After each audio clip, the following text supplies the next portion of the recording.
To stay together. Kanta guwap. Ayan, thank you so much, Sisi Koy. Enjoy ka dyan. Enjoy lang sa mga,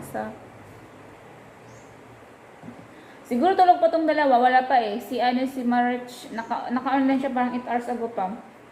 Ito siguro sikat na naginip pa to eh.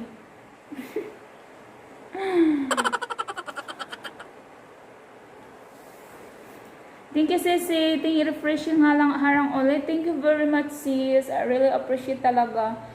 Sisi Anadel. Ayan, so tapos na ako mag-ilis. Tapos na yung live natin. At mag-prepare muna ako kasi punta ako ng city again. I'm really excited to go home talaga, mga sis. Kasi mag-vlog tayo dun. Tayo dun sa mga beach, mag-sorry. Thank you so much everyone sa pag-support niyo sa live ko. Oh, never mind my pimples. My one pimples, lovely pimples there. So, papunta muna tayo ng city. Ayan yung sugar. From US na sugar, hindi siya nakakataba. Sweet siya pero hindi nakakataba. Hindi pa na-open, bago pa. Ang laki. Mag-prepare muna ako. Tapos na ako mag-exercise. I exercise early in the morning, like 6 a.m. 6 a.m. I wake up 5 a.m. Tapos, meron namang ayoko mag-English kasi Bisaya naman tayo dito. Meron kasi isang taong nag-request na I will speak English daw to my vlog. So, I said I can't because all my viewers or followers almost Bisaya or Tagalog. Ang ganda. So, ayun. Ewan ko. I said I try to speak English.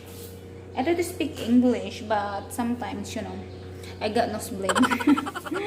Ayan. So, tapos na ako mag-ladies ng bahay. I'm done cleaning. So, I will share to you kung paano ako na-reach yung 4K watch hours at saka bakit ang laki na ng bahay ko. Nakaabot ako 4,000 subscribers at hindi pa ako namuni. Daming tanong nila sa akin. So, ayun. I-share ko sa inyo maya. I'm gonna share every single bet that I do in YouTube. Ayan, so may pupuntahan mo na akit. Dalang tayo sa city. Nakabalik na ako. Hagar na ang pig. Ito yung kinuha ko sa pier. Tapos braid at meron kaming kakanin. At nagbalit ako ate kakanin. Yes. Pichay said seeds. Tapos charang! Salvaro! Yum. Favorite kakanin ng Sorigao sa yung song. Delicacy food in Sorigao said. And then, ate, what is this? Kasaba pie. So, yan yung mga snacks namin today. Sarap.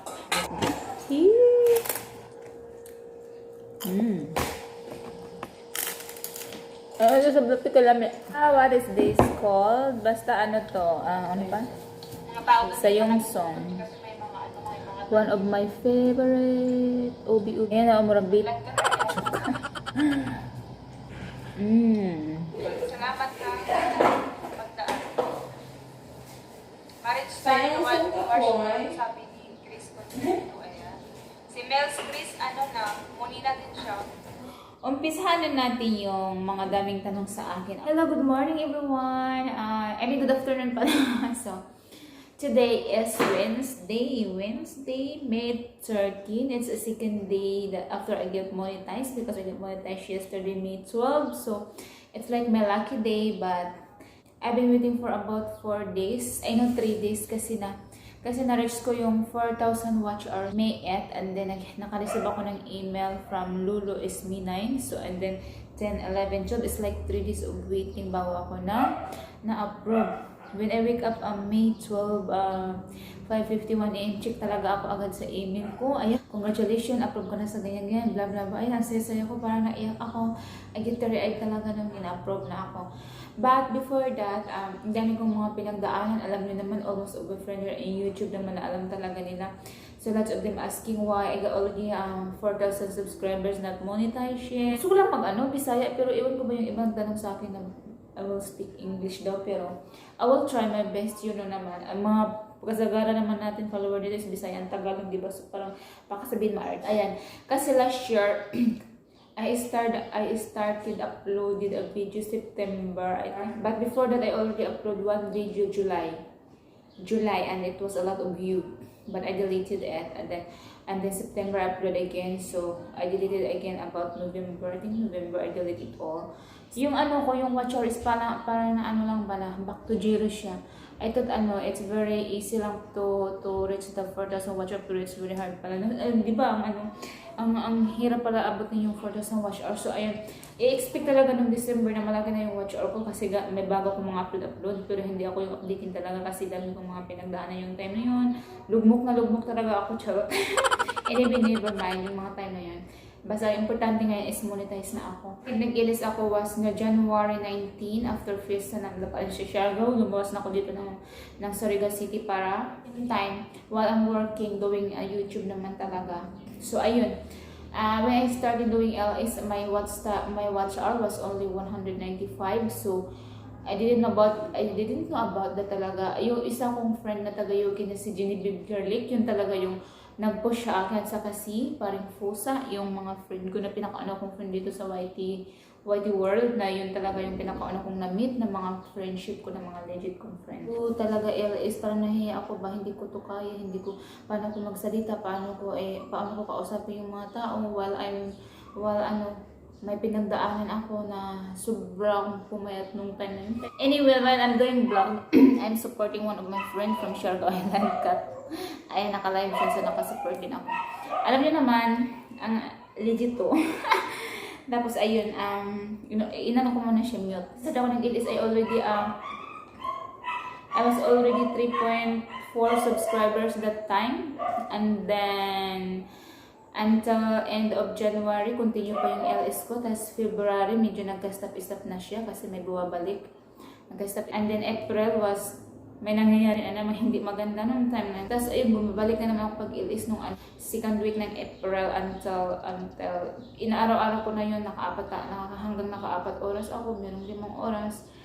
At hanggang sa nakakuha ko na nga yung time nung May 8 ko siya ng buo talaga nung time. Parang inabutin ako ng 1 month. Very happy yung time na yun kasi nga at least sa wakas na buo ko na yung time na yun sa kabila ng mga pinagdadaanan natin. So, focus on what you love to do, and then be patient tayo dito sa YouTube kasi ganyan talaga, lalo na yung update ni Lolo sa oras. Focus lang, diretso lang yung gagawin mo, kasi kung mag-intay ka pa na sabihin mo, ay hindi bumalik, ay ganun bla, bawiin mo. Hindi ako ganyan, hindi ako bumabawi, walang pakialam kung sino hindi bumalik sa akin. Kung napalo man ako ni Lolo, pinapahinga ko muna. Tapos kung okay na naman ulit, continue na naman ako. Lagi ako sa church lagi. I always pray na sana pag-anuhan ako ni God.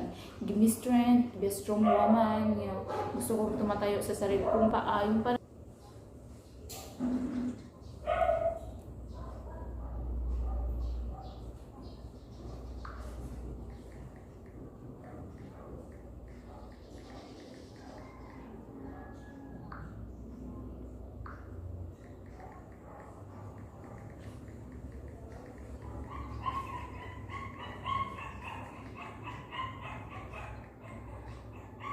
I'm very happy talaga. I'm very blessed na nakuha ko na yung 4,000 watch hours. Pero akala nyo ba madali lang yung yung mamuni na hindi. Mas sabi nga nila, mas duplicate ka kasi pag hindi ka duplicate, wala kang kita. Kailangan talaga mag-upload ka ng video. So, may-stop na nga yung problema natin ngayon. So, I can go home, I can go back to Siargao. So, I can do more vlogs there because there's a lot of nice places and view there to do. And yun, especially when you're going to the beach. And that's a nice place, nice view there. I already have a friend who have a resort that she said that I can do vlog, I can shoot at the resort there. Oh my god. No, it's not a friend. She was my boss. She was my boss way back 2006. So ayan, nagpapaalam na ako sa kanya na pwede ako vlog doon, at least makita yung na doon. One of my destination talaga yung resort niya na para i-vlog ko doon. So ayan, I'm so happy at I'm so blessed talaga. Kahit masaya lang ako na may harang na. Bahala walang kita. Pero sana nga, magkakita tayo, di ba? Pinaghirapan natin ito. So, ayan. Good luck sa atin. And good luck pa sa mga nag-start. I did it. So, I know you can do it, guys. So, keep it up. And because, like what other people say. Maybe next year there's another moments, maybe more watch hours and more subscribers you need to reach, before you get the, oh my god, requirements. The requirements maybe getting harder and harder, kasi marami na nga vloggers. So ayun, sana nga magiging successful tayo at good luck. Keep on going lang, continue lang. Thank you so much everyone. I hope naman nabigyan ko kayo ng tip. Thank you so much for watching, and don't forget to like and subscribe. Thank you so much everyone. Thank you. This is a special shout out to a very, very, very supportive friend that I've met her on YouTube. When I started back doing live second week ng April, nakilala ko si neighborhood from Siargao, Kat Dorero. Hi Kat, shout out sa ng bungang-bunga. Thank you for always staying to my LEs, and thank you for supporting me every day that I do the same to you also. Nandito ka nga ngayon. Shout out sa iyo, Kat Dorero. Ayan, sa hindi pa naka-subscribe dyan kay Kat Dorero, please subscribe. Kat Dorero, she is from Siargao. She is my neighborhood. And then, shout out sa pangalawa naman, shout out sa iyo ng bonggang-bongga Maritz channel. Ito yung channel niya. Maritz channel. Since I start LEs, until matapos ako, nandyan sila naka-stay. Miha na taga-Australia, na lagi niya akong piniplay everyday since I meet here. She always play to me until I get my 4,000 watch hours since nakalala ko si Zadiri sa YouTube world. Lagi niya ako piniplay at piniplay ko din siya kasi mas nauna ko siyang na-monetize sa akin. Lagi niya akong sinusuportahan, and she always there for me. Ayan, Miha.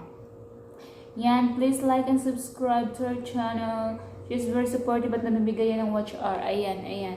Napaka-supportive yan. Thank you so much sa inyo tatlo. And of course, my first ever friend her in YouTube, Genevieve Girlick and Parifosa. Thank you so much sa inyo talaga. Na hindi kayo umaalis sa LS. And to my super chatter also, thank you so much sa inyo. Si James Travel Story, nakabago ko pa lang din kakakilala kay James Travel Story. Supportive na nasa US din. Thank you so much talaga. I really feel the love, Charot. I really appreciate it. Thank you for the dollars. Thank you for the super chat, everyone. Thank you, Sisi Miha, James Travel Story, and Ricky Probacal. Thank you so much for the 2,000 won. Ayan. Thank you talaga sa inyo. Love you guys. Come on, say hi. Say hi there. Hi. Bye.